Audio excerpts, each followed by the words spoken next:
So I'm in a town ready to pick up some auction pieces, which will be featuring on the auction hunting next episode.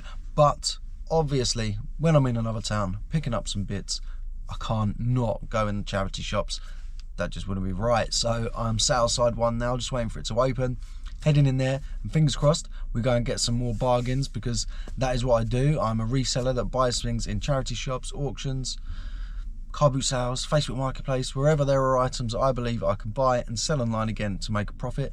Then that is what I do. That is my business. That is how I earn a living. And in these videos, I document that. So if you like reselling content, then hit that subscribe button, because that is all that we've got going forward on this channel. And please hit that like if you do enjoy the video, because it really, really helps out. Thank you very much. Let's get in that first charity shop. Pretty sure some of this from that size stuff can do quite well. Nice big size, 325. We'll start. Car, St. Michael silk vest top, £2, 100% silk. That's alright. Angelo Tree Transwell, 325, cable knit, nice. Still always pick up these with their first edition, which this one is.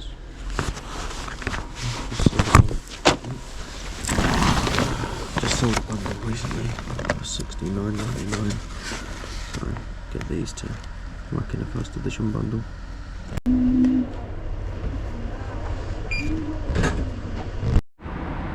So I couldn't really show that in there because it was right in the glass cabinet when I was buying the goods. But yeah, $4.50.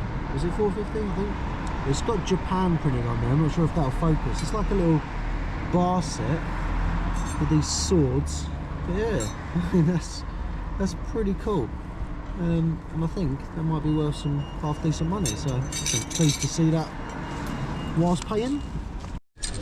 And this is Armani Exchange. It says it on there, 100% merino wool, £3.50. But it is, I'm looking at the care label, and obviously got a little tag there. So yeah, that's definitely worth picking up. Patagonia, not the most out there design, but Patagonia is such a hot brand right now. I think we'll grab that.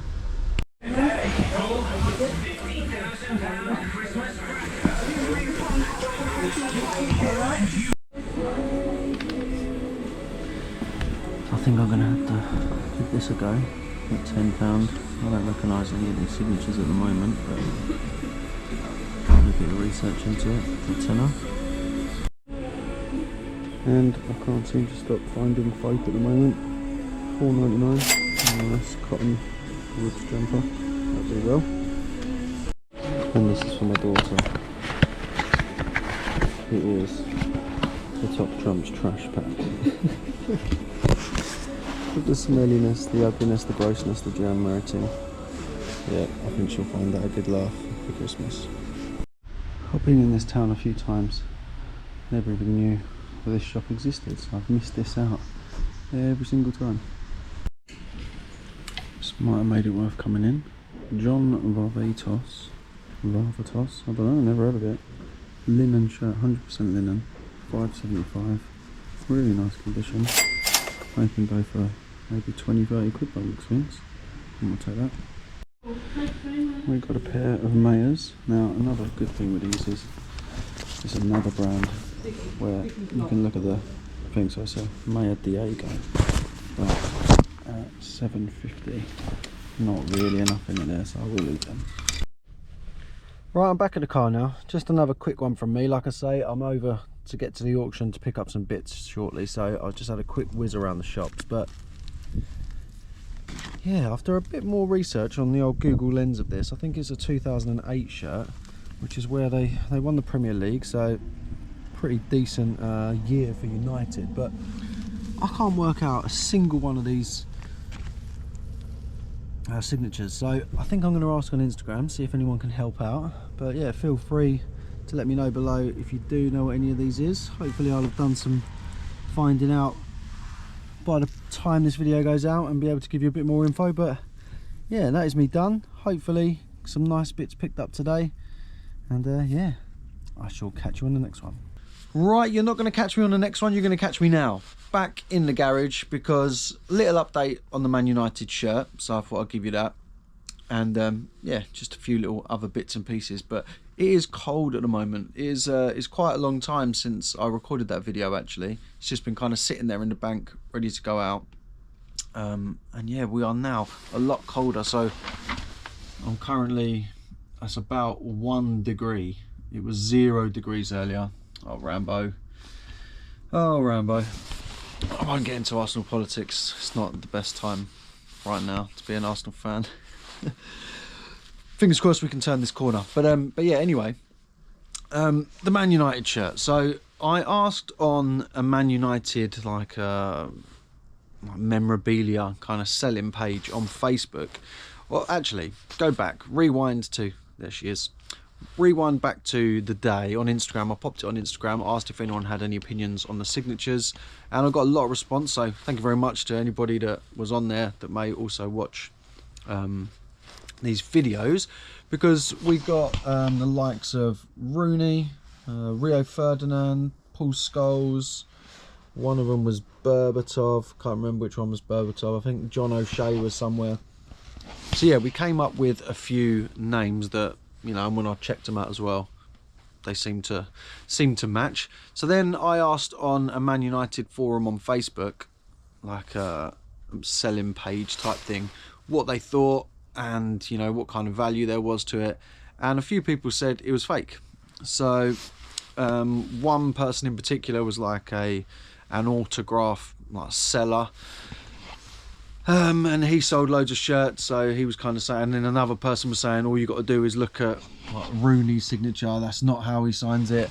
And I mean, all you've got to do if you're using that as a reason as to why something is fake, if you Google Wayne Rooney signature, there are so many, you know, no one signs their signature the same every single time. And then when you think his career spanned 20 odd years, you know, I very much doubt that his signature didn't look a little bit different sometimes when he signed things. So I don't think that's necessarily the best thing to go by. You know, and that person was pretty rude, to be honest. Like, very rude, actually. But anyway, who cares? Online keyboard warriors and all that. But yeah, so I haven't really done a great deal about it. If it is legit, then yeah, it's probably worth, you know, maybe a couple of £100. If it isn't, then obviously it's probably worth even less than the shirt would be worth, because obviously who wants someone's scribbles all over it that aren't the real person? So I don't know, I might just pop it up on auction, you know, really low price, and just say I have no idea on the authenticity of it, and let people do what they want to do. We shall see.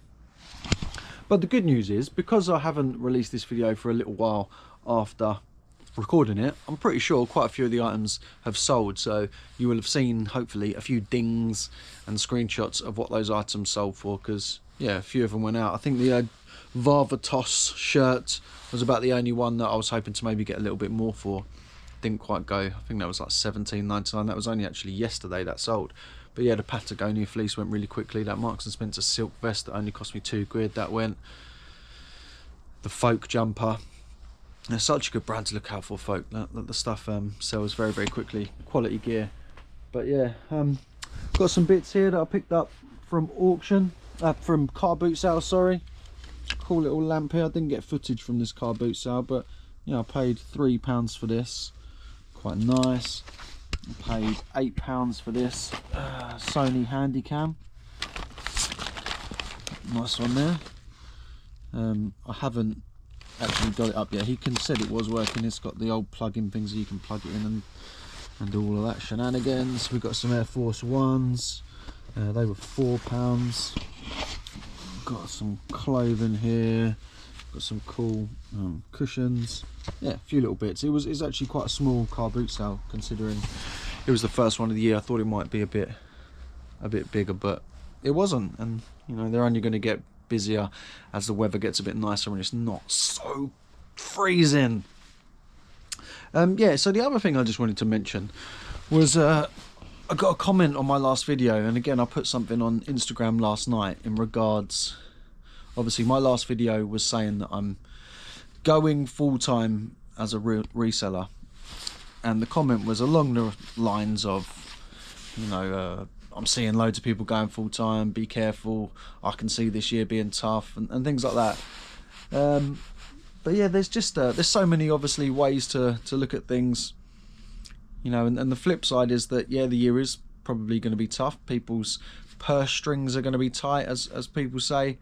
But why does that not mean that pre-owned may well be a place that people turn to that maybe haven't done before? So there's so many options. And personally, from my personal approach to self-employment, not just literally reselling, you know, if you've got the drive, the determination and the will to succeed, you're halfway there. You know, that's, if you're the person that can get yourself up in the morning, you're responsible for you and driving and all that kind of stuff, then that's such a big factor in self-employment. And I think if a job and employment works for you in terms of that stability, that security, you know what you're getting every month, you know that you've got to be at work at that time and you can't be late, so there's a bit of, you know, extra pressure on you, all that kind of stuff, then fair enough. It kind of, different things work for different people, don't they? And we all know people that will have jumped from job to job to job to job, or they've tried self-employment, didn't work, so they tried this and they tried that. And then there's people that find their job and boom, that's them, or they find their self-employment career and boom, that's them. So I think a lot of it relies heavily on the individual and the personal traits that you have. And obviously some people may know my background probably more so from Instagram than YouTube, because I share and have shared for quite some time through Instagram. You know, I'm not new to reselling, and arguably my part-time reselling compared to my full-time job in terms of incomes, you know, it was a reversal. So in the end, my full-time job was massively restricting how much I could grow my part-time business. And obviously part-time, full-time, it's all opinionated. What makes you a full-time reseller? What makes you a part-time reseller? Is it the effort you put in? Is it the hours you put in? You know, I could work 10 hours a day on reselling and not achieve as much as someone else who works 5-6 hours a day. So, you know, it's all debatable also what full-time means. For me, it means that it's my sole focus, it's my sole, you know, what I'm working towards at the moment, and I can do it at any minute of the day or night. That's what's so good about reselling. Obviously I have a family, I have 4 children, we have clubs to do, we have places to go, we have school runs to do, all that kind of stuff, and reselling can work all around that. So, you know, that is really, really important to me, and that's an extra drive and motivation for me, because it really suits my lifestyle. And again, that's probably, you know, some people I think maybe come to reselling because it looks, or, you know, people get accused, I think, certainly on eBay as well, of making reselling look easy, or trying to get the what's the word I'm looking for, get it across to people that it's easy, and you know, you just go out, you buy stuff, you sell it, you make loads of money. Obviously that's not true, but when you've got a passion for something and a drive for something and you really enjoy doing something, I think you can come across as making it look easier, because you're not stressed out by it, you're really enjoying it, you're positive, talking about things all the time. And that's, I think, a bit of a miscommunication maybe for those watching, thinking, oh, that looks really easy. Then you give it a try, but because you realise you don't really like it, but you want it because you think it's going to make money, then there's a barrier already. You know, the vast majority of people that I know in the YouTube world and the Instagram world that are successful in reselling is because they really, really enjoy it as well. And I believe that's a very, very key factor. So I would always recommend, you know, giving reselling a try if you think it's something that you might like, or if you already do it and you're thinking of going full time. For me personally, I would always recommend, do you tick the box of, I really enjoy this? Because for me, reselling doesn't always, or very rarely, feel like a job, because I like it. I like doing this. I've always enjoyed going out hunting for things that, and finding things for a price that I believe is undervalued to what they're really worth, and going out and selling them again. I still get that buzz now, years on. So yeah, it's not easy. It takes a lot of hard work, but like anything, when you fine-tune your skills, when you hone your craft, and when you've got experience behind you, you can make harder tasks look easier, but they're never easy. But yeah, so that's just a bit more of a ramble from me on a slightly off-topic thing there. I do believe that I'm going to do a video on this kind of subject, more of a sit-down kind of talking head video about reselling. Is it worth doing? Is it going to be right for you? That kind of stuff. So yeah, look out for that one in the future. But for now, I'm going to sign out. I've got some work to do. I've got some packaging to do. I've got some warming up to do. Hope everyone's all good out there. Thank you very much for watching. If you didn't like it, then hit that like button. Subscribe for more reselling content going forward. And I will now catch you on the next one. Cheers.